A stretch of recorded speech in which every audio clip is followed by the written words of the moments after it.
नमस्कार, मैं हूं सत्येंद्र शर्मा। आप देख रहे हैं पंजाब केसरी.com। नमस्कार, मैं हूं कोमल पवार और आप देख रहे हैं आज के बड़े मुद्दे। बड़े मुद्दे में जिक्र करते हैं पहली खबर की। आज पुलवामा आतंकी हमले की 6वीं बरसी है। देश अपने शहीदों को नमन कर रहा है। जनता हो या नेता, तमाम लोग शहीदों को याद कर रहे हैं और श्रद्धांजलि अर्पित कर रहे हैं।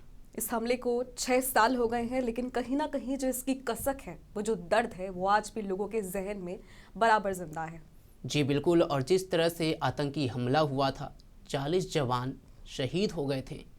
लोग अपने बेटे को खो दिए थे, कोई अपने पति को खो दिया था, कोई अपने पिता को खो दिया था। इस आतंकी हमले के बाद से देश शहमशा गया था। लोगों की आंखें नम हो गई थी और जब ये आतंकी हमला हुआ, पूरा देश हिल गया। हालांकि भारत ने फिर बदला भी लिया था। 12 दिन के अंदर अंदर सर्जिकल स्ट्राइक से पाकिस्तान को इसका मुंहतोड़ जवाब दिया गया था। और इसी को याद करते हुए भारत अपने शहीदों को आज नमन कर रहा है। कश्मीर घाटी में सुरक्षा के पुख्ता इंतजाम किए गए हैं। भारी मात्रा में फोर्स की तैनाती की गई है। जगह जगह पर चेकिंग भी की जा रही है। सत्येंद्र जी, कहीं ना कहीं मान सकते हैं कि जो ये हमला हुआ था, उसके बाद भारत की जो छवि है वो अंतर्राष्ट्रीय स्तर पर एक काफी मजबूत देश के रूप में हुई है और ये पहचान हो गई कि भारत अब घर में घुसकर मारता है अगर उनको कोई परेशान करता है तो। जी बिल्कुल, ये पुराना भारत नहीं है, ये नया भारत है। 2014 के बाद से भारत की जो छवि है विश्व स्तर पर, वो काफ़ी अलग तरीके से सामने आई कि भारत अब चुप नहीं रहता। अगर कोई भारत की तरफ उंगली उठा करके देखता है तो भारत इसका जवाब जरूर देगा। और पुलवामा हमले के बाद से जिस तरह से सर्जिकल स्ट्राइक की गई थी, पूरी दुनिया ने देखा था और अपने शहीद जवानों का बदला भी लिया गया था। और जो हमला हुआ था, भारतीय सेना ने अपना अदम्य साहस दिखाया और अपने साथियों का बदला भी लिया था। फिलहाल अब रुख करते हैं दूसरी खबर की। मणिपुर में राष्ट्रपति शासन को लागू कर दिया गया है। ये पहला मौका है जब मोदी सरकार के किसी भी कार्यकाल में राष्ट्रपति शासन किसी राज्य में लगाया गया हो। 2014 से मोदी सरकार केंद्र में स्थापित है, लेकिन ये पहला मौका है कि किसी भी राज्य में राष्ट्रपति शासन लगाया गया है। मणिपुर में की अगर हम बात करें तो ये एक बहुत बड़ी चीज है जो इस वक्त मणिपुर में हो रही है, क्योंकि 2023 से कुकी और मैतेई समुदाय के बीच में जो संघर्ष जारी है, उसको देखते हुए पहले सीएम बीरेन्द्र सिंह का इस्तीफा और उसके बाद राज्यपाल पर पूरे राज्य को चलाने की जिम्मेदारी। तो कहीं ना कहीं ये केंद्र सरकार ने जिसकी कमान अब संभाली है, वो आने वाले समय में लगता है सत्येंद्र जी कहीं ना कहीं मुश्किल होगा मणिपुर में, क्योंकि ये पहली बार ऐसा हो रहा है कि राष्ट्रपति शासन लगाने की नौबत आ गई। जी बिल्कुल। मुख्यमंत्री जो थे एन वीरेन्द्र सिंह, उनके ऊपर काफी दबाव था। जिस तरह से बीते 1.5-2 साल से मणिपुर हिंसा की आग में जल रहा था, दंगे भड़क रहे थे, सड़कों पर आगजनी की जा रही थी। तमाम ऐसे मुद्दे थे जिसको लेकर के विपक्ष लगातार सरकार को घेर रहा था। राहुल गांधी मणिपुर का दौरा कर चुके हैं, विपक्ष के कई बड़े नेता मणिपुर का दौरा कर चुके हैं, लेकिन बीजेपी के ऊपर भी वार किया जा रहा था कि आखिर मणिपुर में सीएम से इस्तीफा क्यों नहीं लिया जाता है। लेकिन बीते दिन गृह मंत्री अमित शाह से एन वीरेन्द्र सिंह की मुलाकात हुई थी। इस मुलाकात के बाद जब वो मणिपुर गए तो गवर्नर अजय भल्ला को उन्होंने अपना इस्तीफा सौंपा और इस्तीफे के 2 दिन बाद आखिरकार कल मणिपुर में राष्ट्रपति शासन लागू कर दिया गया।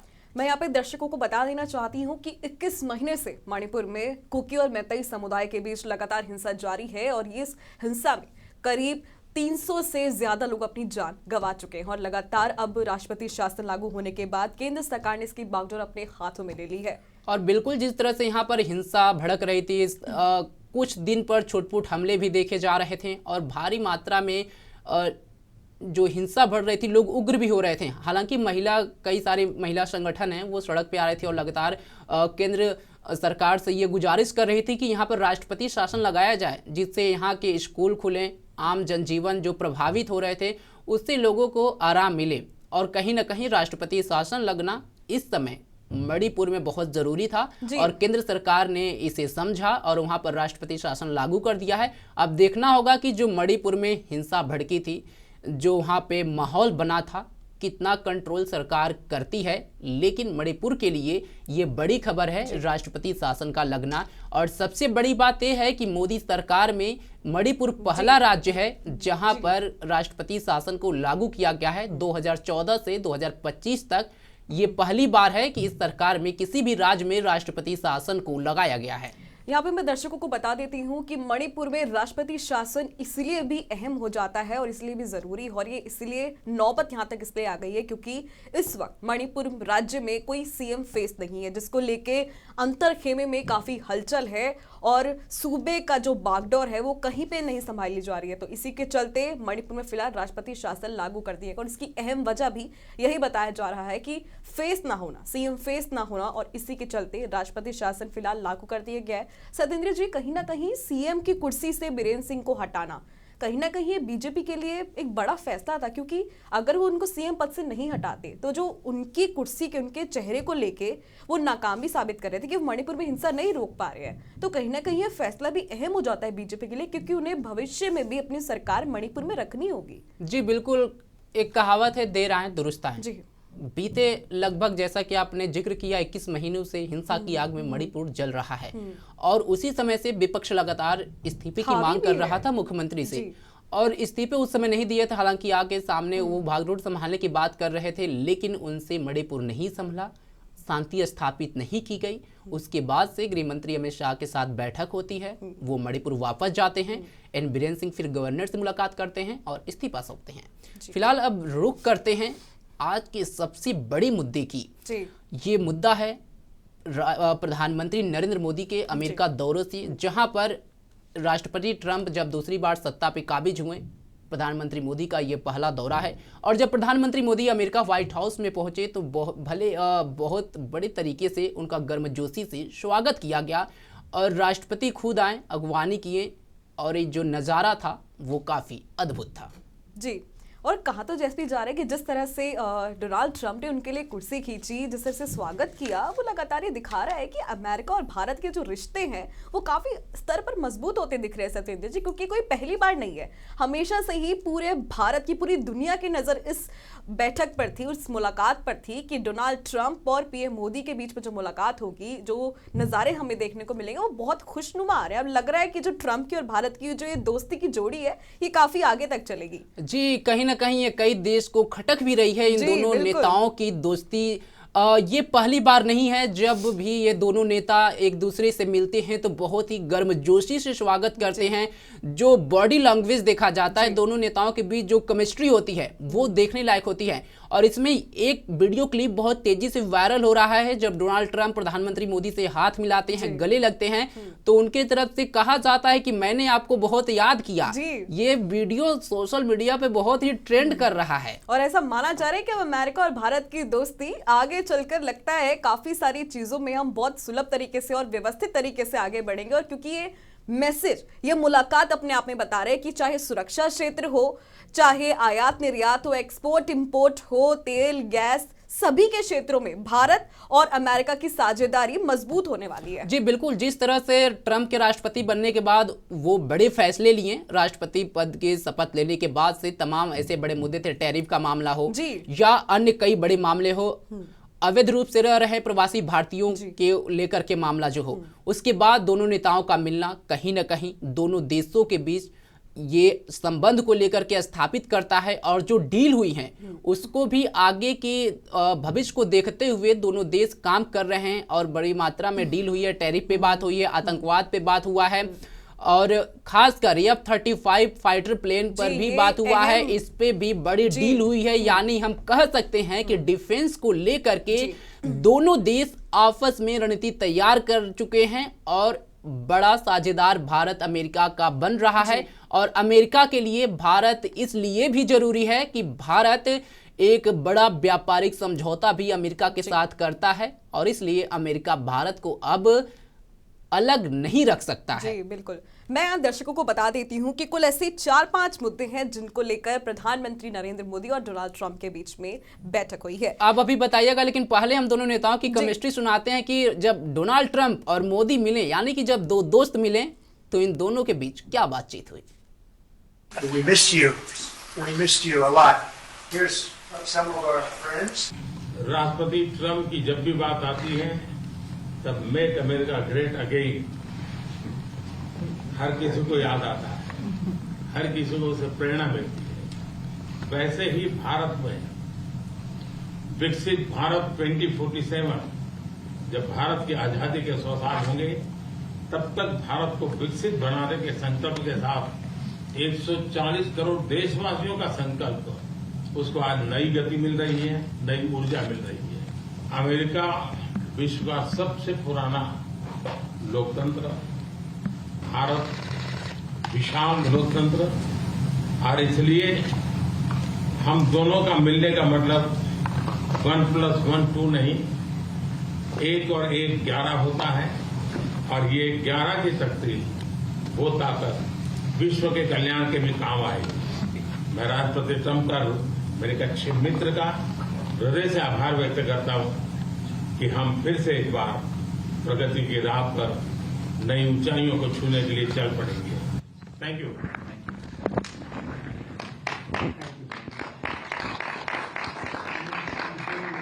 Great job in India. Everybody talks about it. He's doing a really fantastic job. A great leader. Great leader. मैं आपका बहुत आभारी हूं आपके इन शब्दों के लिए, और मुझे विश्वास है कि भारत का हर नागरिक इस भावना का आदर करता है। We're going to talk about many things, but it's really an honor to see you, and you've been my friend for a long time, and congratulations on having done a great job. Thank you. Excellency, मैं सबसे पहले तो फिर एक बार आपको यहाँ पर देख करके और आपको यहाँ पर मिल करके बहुत प्रसन्नता हो रही है।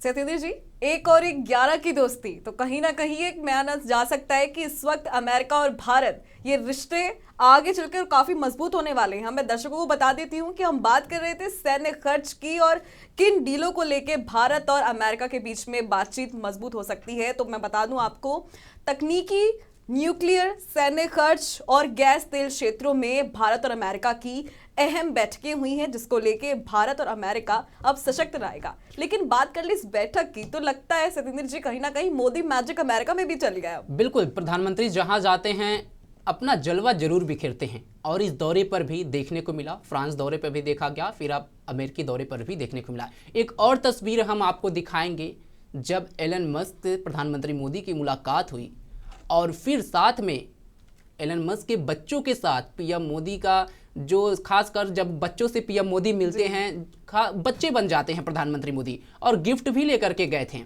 तो इसको आप किस नज़र से देखते हैं? क्या टेस्ला की वापसी भारत में अब होगी? इस मुलाकात के बाद से पूरे भारतवर्ष में कयास लगाया जा रहे हैं कि भारत में टेस्ला की बहुत जल्दी एंट्री होने वाली है। बिल्कुल, इस कयास को लगता है कि ये सच होने वाला है, क्योंकि कहीं ना कहीं एलन मस्क और प्रधानमंत्री मोदी के बीच की जो ये बैठक है, एक बड़ा संदेश है, ना केवल भारत के लिए बल्कि आने वाले भारत के देश के लिए, भविष्य के लिए। तो ये देखना होगा कि क्या एलन मस्क और प्रधानमंत्री की मोदी की भी जो मीटिंग है, जो ये बैठक हुई है, ये आने वाले समय में हमारे लिए, भारतवासियों के लिए कितनी लाभदायक साबित होती है। भारतीय बाजार में एंट्री करने के लिए एलन मस्क काफी समय से जद्दोजहद कर रहे थे। हालांकि भारत की जो रणनीति है कि अगर आप भारत में अपना कारोबार स्थापित करना चाहते हैं, तो जो रॉ मटेरियल है आप अपने देश में बना करके सिर्फ भारत में बेच नहीं सकते हैं, आपको कंपनी यहाँ पर लगानी पड़ेगी, और इसी वजह से टेस्ला की एंट्री भारत में नहीं हो पाई थी।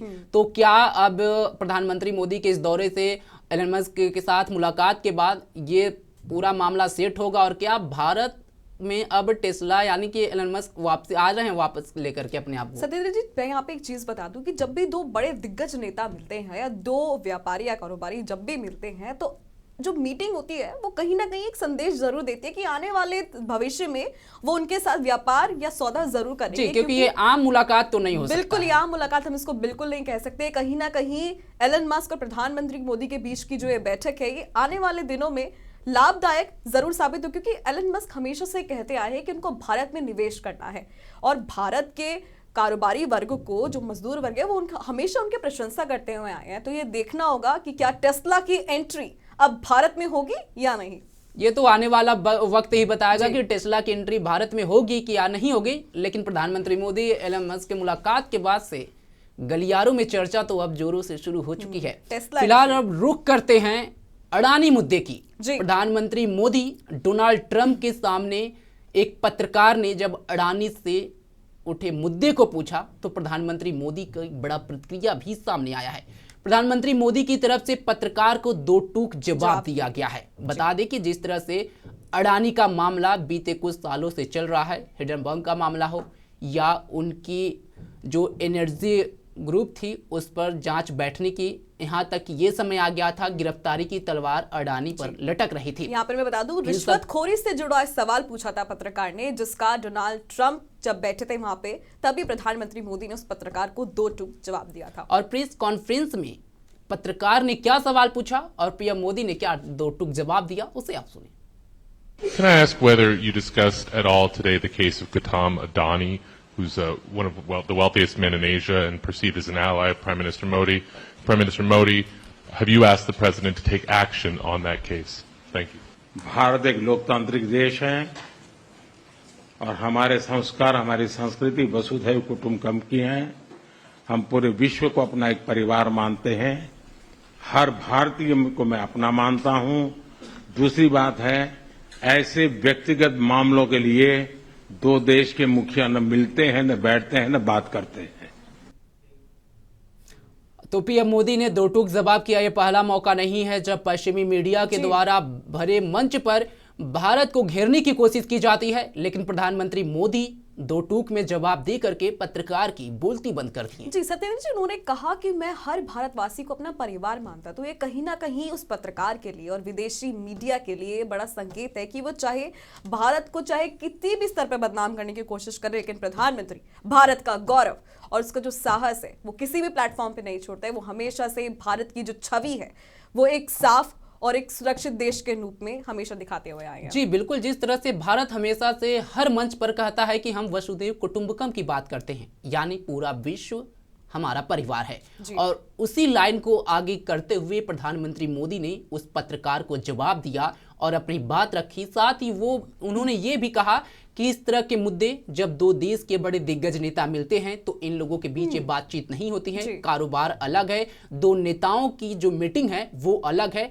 और हमेशा से देखा जाता है कि भारत को लेकर के पश्चिमी मीडिया का जो रुख है वो कहीं ना कहीं अलग देखने को मिलता है। भारत को बदनाम करने की साजिश रची जाती है, लेकिन प्रधानमंत्री मोदी के सामने ये नहीं चला। जी, दर्शकों को बता दें कि इस वक्त उनका जो वक्तव्य था, सारी जगह पर सोशल मीडिया पे लगातार भारत की प्रशंसा हो रही है, और इस वक्त सत्येंद्र जी लगातार भारत के जो विपक्षी पार्टियां हैं वो भी लगातार अग्रसर होकर मुखर हो रही है कि कहीं ना कहीं अडानी मुद्दे को दबाने की कोशिश की गई। राहुल गांधी लगातार ट्वीट कर रहे हैं। अब राहुल गांधी शुरू से ही अडानी मुद्दे पर काफ़ी अग्रेसिव नजर आ रहे हैं, और पार्लियामेंट हो या चुनावी कैंपेन हो या अलग अलग जगहों पे जाकर के अडानी पे, हालांकि विपक्ष इसमें दो खेमे में बटा हुआ है। सिर्फ कांग्रेस पार्टी है जो अडानी मुद्दे को आगे कर रही है। ममता बनर्जी नकार चुकी है, समाजवादी पार्टी नकार चुकी है, महाराष्ट्र में देखा जाए तो उद्धव ठाकरे हो या शरद पवार हो, इन दिग्गज नेता लोग भी अडानी मुद्दे को हटा चुके हैं। जिस तरह से हरियाणा महाराष्ट्र में देखा गया, विपक्ष की तरफ से कहा गया कि हर जगह अब अडानी को लेकर के नहीं आ सकते हैं। हालांकि कांग्रेस के कई नेता भी ऐसे हैं जो अडानी के साथ मंच शेयर करते हैं। हिमाचल प्रदेश की बात हो या तमिलनाडु की बात हो, वहां के जो मुख्यमंत्री हैं कांग्रेस की, वो भी अडानी के साथ मंच शेयर करते हैं। तो कहीं ना कहीं कांग्रेस भी अडानी मुद्दे पर बटी है, और सिर्फ राहुल गांधी एक ऐसे नेता हैं जो अडानी का मुद्दा हमेशा से उठाते आए हैं। लेकिन फिलहाल अडानी के मुद्दे पर जब अमेरिका में सवाल पूछा गया तो प्रधानमंत्री मोदी ने अपने जवाब से पत्रकार की बोलती बंद कर दी। फिलहाल अब रुख करते हैं आतंकवाद पर अमेरिका में प्रहार की। जी, 26/11 हमले का आतंकी तहव्वुर राणा जो आरोपी है इस बड़े आतंकी हमले का, अमेरिका अब इसे भारत को प्रत्यारोपित करने की बात कह दिया है। डोनाल्ड ट्रंप ने यह बड़ा ऐलान किया है। जी, ये बहुत अहम हो जाता है सत्येंद्र जी। हम कभी भी देखते हैं डोनाल्ड ट्रंप जब से सत्ता की कुर्सी में बैठे हैं, तहव्वुर राणा का प्रत्यार्पण ये एक बड़ा फैसला है, क्योंकि कहीं ना कहीं इस डील से माना जा सकता है कि आतंकवाद पर भी हम, डोनाल्ड ट्रंप हो या भारत हो, अब एक हो गया है। एक गेम चेंजर डील है आतंकवाद की। आतंकवाद अब ना अमेरिका सहेगा ना भारत सहेगा। ये जो उनकी बैठक हुई है और तहव्वुर राणा का प्रत्यार्पण, 26/11 का हमला, ये कहीं ना कहीं अहम है। जी बिल्कुल, क्योंकि दोनों देश जो हैं आतंकवाद से ग्रसित हैं। 9/11 हमले की बात की जाए या 26/11 हमले की बात की जाए, दोनों देश जख्म ताज़ा हो जाते हैं जब ये डेट सामने आते हैं। और कहीं ना कहीं 26/11 जो हमला हुआ था, मुंबई जो सपनों की नगरी कही जाती है, खून से लथपथ हो गया था। ताज होटल पर आतंकियों ने निशाना बना करके वहाँ पे जो लोग थे उसे मार दिया था। पूरा देश हमसा गया था और उसके बाद ये फरार हो गया था, जिसको अमेरिका में पकड़ लिया गया। फिलहाल वो अमेरिका में फिलहाल बंद है, लेकिन अब भारत सरकार की सुरक्षा एजेंसियों की ये बड़ी जीत है कि अब इसे भारत में प्रत्यारोप किया जाएगा। ये ऐलान करते हुए डोनाल्ड ट्रंप बता रहे थे कि उनको काफी खुशी हो रही है, क्योंकि कहीं ना कहीं वो भी ये मान रहे हैं कि ये दोस्ती अब जो भी होगी आतंकवाद पर कड़ा प्रहार करने वाली है, ये दोनों ही। और अपने बयान में ट्रंप ने क्या कुछ कहा उसे आप सुनिए। Today I'm pleased to announce that my administration has approved the extradition of one of the plotters and one of the very evil people of the world, having to do with the horrific 2008 Mumbai terrorist attack, to face justice in India. So he's going to be going back to India to face justice. The United States and India will be working together like never before to confront the threat of radical Islamic terrorism, a threat all over the world, actually. Today, I'm pleased to announce that my administration has approved the extradition of one of the plotters and one of the very evil people of the world, and having to do with the horrific 2008 Mumbai terrorist attack, to face justice in India. So he's going to be going back to India to face justice. As we deepen our defense partnership, will also strengthen our economic ties and bring greater fairness and reciprocity to our trading relationship. As a signal of good faith, Prime Minister Modi recently announced the reductions to India's unfair, very strong tariffs that limit U.S. access into the Indian market very strongly. And really, it's a big problem, I must say. India imposes a 30 to 40 to 60 and even 70% tariff on so many of the goods, and in some cases far more than that. And as an example, a 70% tariff on U.S. cars going into India, which makes it pretty much impossible to sell those cars. आप Trump को सुन रहे थे, जो ये finally मान चुके हैं कि अब तहव्वुर राणा भारत आएगा। मैं दर्शकों को बता देती हूं कि तहव्वुर राणा ने ना जाने कितनी ही याचिका डाली थी, लगातार वो याचिका पे याचिका डालते रहे कि वो भारत को वापस ना लौट पाए, भारत की जो सरकार है वो उनको ना ले पाए। लेकिन अब ट्रंप के इस फैसले से, इस स्टेटमेंट से ये साफ हो गया है कि तहव्वुर राणा दोषी अब भारत लौटेगा।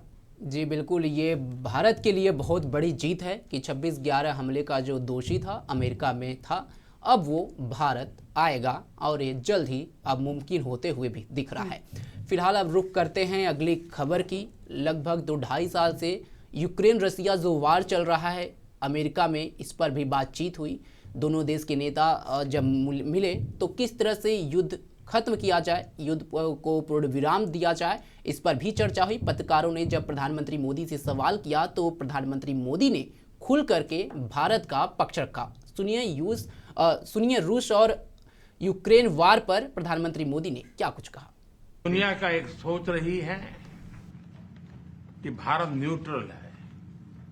भारत न्यूट्रल नहीं है, भारत का अपना पक्ष है। भारत का पक्ष है शांति। हम पहले दिन से ही, और मैंने राष्ट्रपति पुतिन को उनकी मौजूदगी में मीडिया के सामने कहा था कि ये समय युद्ध का नहीं है। समस्याओं का समाधान युद्ध के मैदानों में नहीं निकलता है, वो टेबल पर चर्चा करके ही निकलता है। जहां तक रूस और यूक्रेन के बीच का लड़ाई का सवाल है, मुझे खुशी है कि राष्ट्रपति ट्रंप ने शांति के प्रयासों का इनिशिएटिव लेते हुए कल राष्ट्रपति पुतिन से बात की है। दुनिया का एक सोच रही है कि भारत न्यूट्रल है। भारत न्यूट्रल नहीं है, भारत का अपना पक्ष है और भारत का पक्ष है शांति। हम पहले दिन से ही, और मैंने राष्ट्रपति पुतिन को उनकी मौजूदगी में मीडिया के सामने कहा था कि ये समय युद्ध का नहीं है, और मेरा एक कन्विक्शन है कि समस्याओं का समाधान युद्ध के मैदानों में नहीं निकलता है, वो टेबल पर चर्चा करके ही निकलता है। काफी अहम बयान। मीडिया, चाहे देश की मीडिया हो चाहे विदेशी मीडिया हो, ये अक्सर कहती है कि भारत का रशिया यूक्रेन युद्ध पर जो विराम की जो स्थिति है वो कभी नहीं बोलता है, वो हमेशा से न्यूट्रल रहा है। तो इस वक्त प्रधानमंत्री ने साफ कर दिया है कि भारत रशिया यूक्रेन के युद्ध पर कोई न्यूट्रल स्वभाव नहीं रखता है, उनका न्यूट्रल व्यवहार नहीं है। कहीं ना कहीं भारत का अपना पक्ष है और वो कहता आया है कि यह समय युद्ध का नहीं है। जी बिल्कुल, भारत इकलौता देश है जो दोनों देश के प्रमुख से मुलाकात किया। जैसे ही प्रधानमंत्री मोदी व्लादिमीर पुतिन से भी मुलाकात किए और जेलेंस्की से भी मुलाकात किए। तो प्रधानमंत्री नरेंद्र मोदी एक ऐसे हैं जो विश्व के ऐसे नेता बन गए हैं, जब युद्ध चल रहा है तो दोनों देश के प्रमुख से मुलाकात करके युद्ध पर खुलकर अपनी बात रखी है। और भारत किसी के पक्ष में नहीं है, शांति चाहता है भारत, और दोनों देश के साथ किसी एक के साथ न खड़ा होकर के एक मध्यस्तर की भूमिका निभा रहा है भारत। इस पर भी प्रधानमंत्री मोदी ने खुलकर बात की है। वहीं बात कर रहे हैं बांग्लादेश में जो मौजूदा स्थिति है, जब से वहां तख्तापलट हुआ है और उसके बाद से जो हालात बने हैं अमेरिका में, इस पर भी दोनों नेताओं की साथ बातचीत हुई। अमेरिका का जो एक्शन बांग्लादेश पे हुआ, अपनी जो अमेरिका का रुख रहा है बांग्लादेश को लेकर के, उसको लेकर, या भारत के साथ बांग्लादेश का जो मौजूदा संबंध है, इस पर भी बातचीत हुई है। क्योंकि बांग्लादेश भी कहीं ना कहीं काफी अहम हो जाता है सत्येंद्र जी। जब से शेख हसीना का सब कुछ हुआ, बांग्लादेश में कितना हिंसा का दौर देखा गया, तो इस वक्त बांग्लादेश के मुद्दे पर भी बात होना बहुत जरूरी था। जी बिल्कुल, और इसके पहले भी देखा जाए, जब डोनाल्ड ट्रंप राष्ट्रपति बने उसके बाद से जो अमेरिका की तरफ से फैसला आया और कई सारी पाबंदियां बांग्लादेश में लगाई गई अमेरिका की तरफ से व्यापार को लेकर के, कहीं ना कहीं बांग्लादेश की अर्थव्यवस्था पर चोट पहुंचाने की कोशिश अमेरिका की तरफ से की गई। और ये भारत के लिए भी एक बड़ी जीत के तौर पर देखा जा रहा था। किस तरह वहां पे हिंदुओं के ऊपर अत्याचार किया गया, नरसंहार किया गया, हिंदू मंदिरों को निशाना बनाया गया, वहां की महिलाओं के साथ बर्बरता की गई, ये पूरी दुनिया ने देखा है। और उसी के बाद अब डोनाल्ड ट्रंप की प्रतिक्रिया भी सामने आई है। सुनिए बांग्लादेश पर डोनाल्ड ट्रंप ने क्या कुछ कहा। Mr. President, what you would like to say about the Bangladesh issue, because we saw and it is evident that how the deep state of United States was involved to regime change during the Biden administration. Then Mohammed Yunus made Junior Soros also. So what is your point of view about the Bangladesh? And what is the role that the deep state played in the situation in Bangladesh? Well, there was no role for our deep state. It was. This is something that the Prime Minister has been working on for a long time and has been worked on for hundreds of years, frankly. I've been reading about it. But I will leave Bangladesh to the Prime Minister. Donald Trump का आप सुन रहे थे, कहीं ना कहीं अब बांग्लादेश पर उनकी टिप्पणी काफी अहम हो जाती है।